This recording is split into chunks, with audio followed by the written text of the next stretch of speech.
I gotta say, this week was a major week for crypto, the importance of which will last for a very long time. So in case you missed it, we're gonna recap the top 5 moments from this week about cryptocurrency. We're gonna talk a little bit about them all. And I think that there's going to be very few weeks like this in the future, and there's been very few weeks like this in the past. So stay tuned. If you're not a subscriber, now's the time to hit the subscribe button. I would really appreciate it. You can even hit the little bell notification button so you'll get updates as they come in. And if you have made it this far, just hit the like button to let me know that you've made it to this part in the video. Let's get going. No further ado, let's get into the top 5 things that happened this week, starting with number 5, which some people say this was the most important thing this week, but I don't think so. I think its effects won't be that long lasting. But let's talk about the Trump meme coin. And here's a video I did earlier this week, but let's talk about it. Trump coin. It is, I woke up on Saturday morning going, this is unbelievable. Didn't even realize it was a real coin. Thought it was a hoax of sorts. And I was like, where could it go from here? And that was when it was at like $20. Now we're at 70.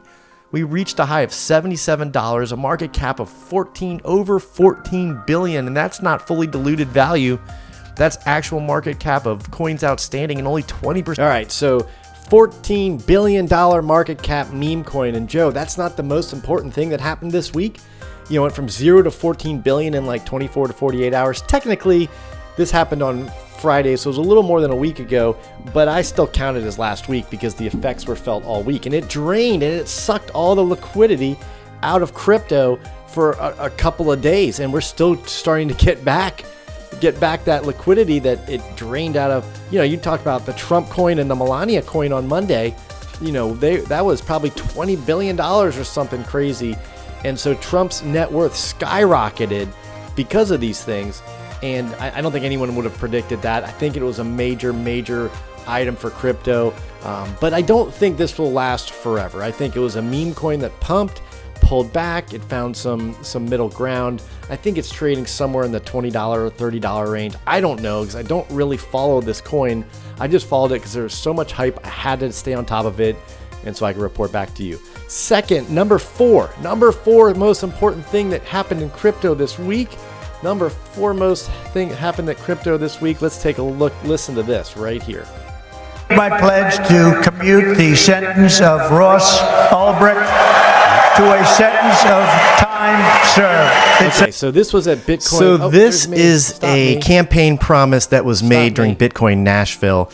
Yeah, that was a campaign promise that was made at Bitcoin Nashville that Donald Trump said he's going to free Ross Ulbricht, and he actually held his promise, made good on his promise this last week, and freed Ross Ulbricht from federal prison, I believe. He had been there 11 years, I think, 11 years, and he called it time served. Yeah, so he is out, made good on a promise. The reason why this is number 4 is because Trump made good on a promise that he made at Bitcoin Nashville, which gave people confidence, or should give people confidence, that this is not a war on crypto. That's the opposite. Is that he's pro-crypto and doing things that should have been done years ago. And, out of fairness and what's right, what's wrong, and all these things. So that being said, that was the 4th biggest thing. And it wasn't just that he freed someone from prison that may or may not should or should not have been there. It's the message it sends to the community that, look, it's important. You all are important. I'm going to make good on my promises. Here's one of them. All right, let's go into the next one. This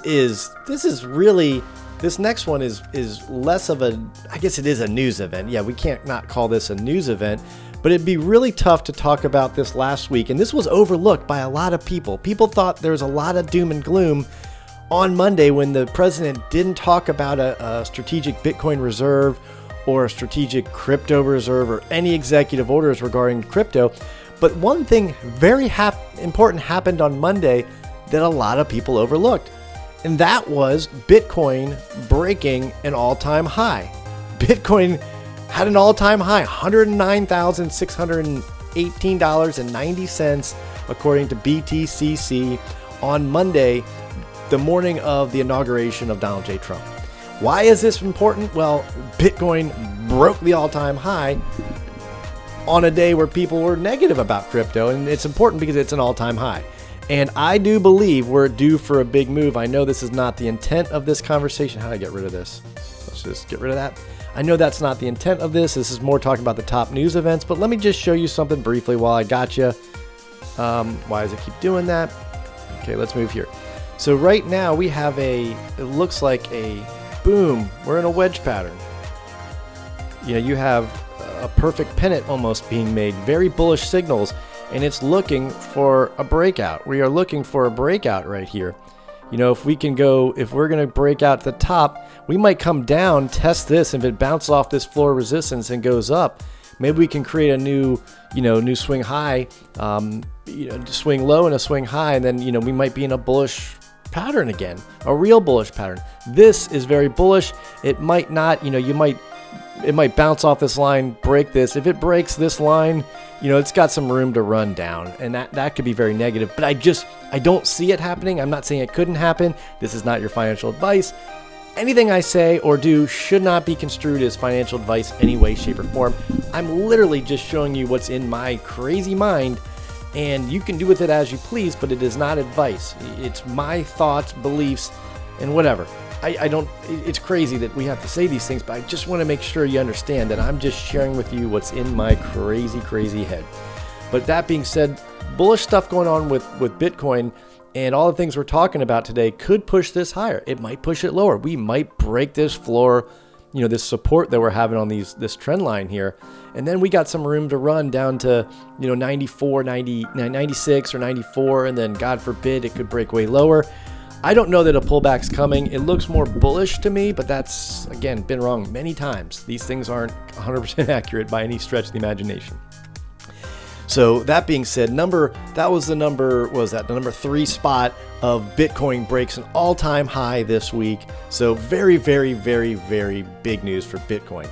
Next up, this was a major game changer. I actually said it might be the biggest piece of news, but I'm going to reverse course just a little bit on that. It's the second biggest piece of news this week, and the second biggest piece of news we've had in a long time.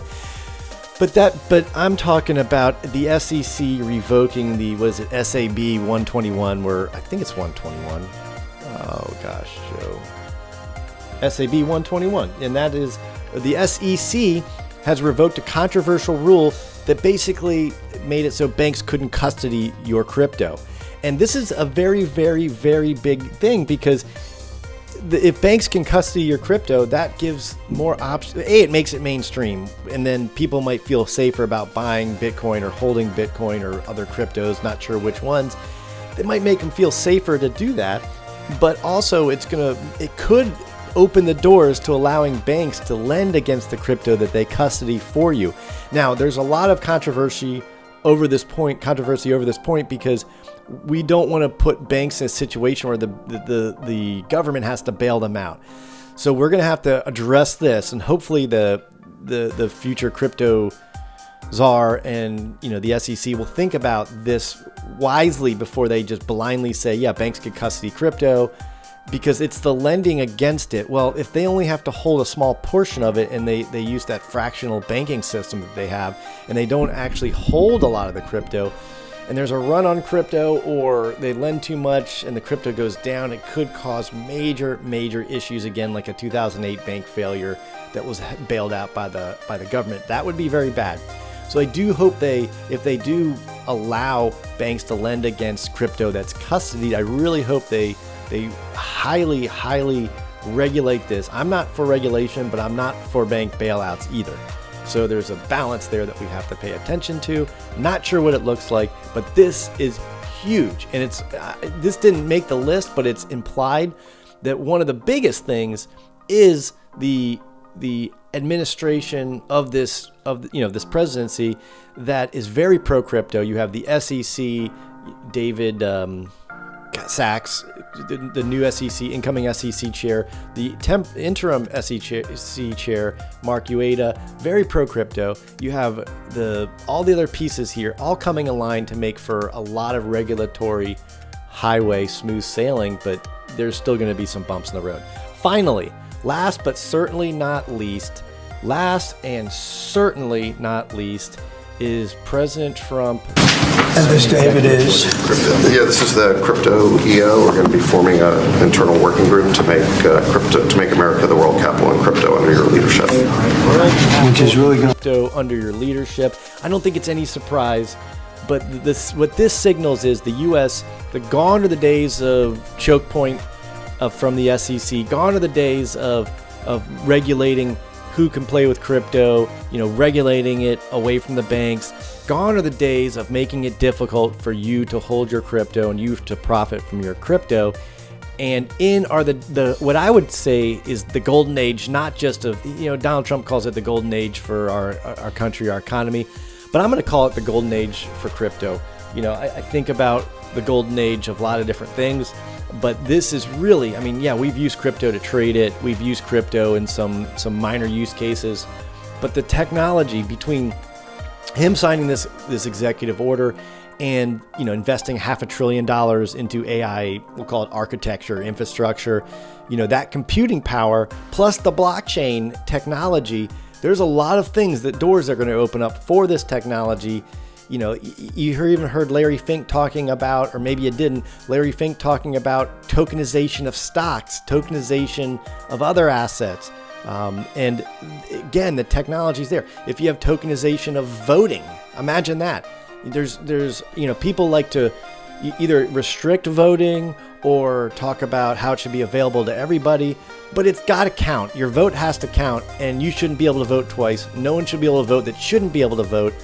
So the tokenization of our voting system, as long as it's impenetrable, not unhackable, which nothing is, makes a lot of sense. But there's a lot of other uses we haven't even scratched the surface of. So again, a crazy important week for crypto. 5 incredibly important things happened this week. Let's just count them down. Trump coin, crazy. President of the United States, incoming President of the United States, First Lady, new coins. Promises held. God, brain just froze right there. Promises held. Trump held his promise of freeing Ross Ulbricht. Pretty big signal to the crypto community. He means business.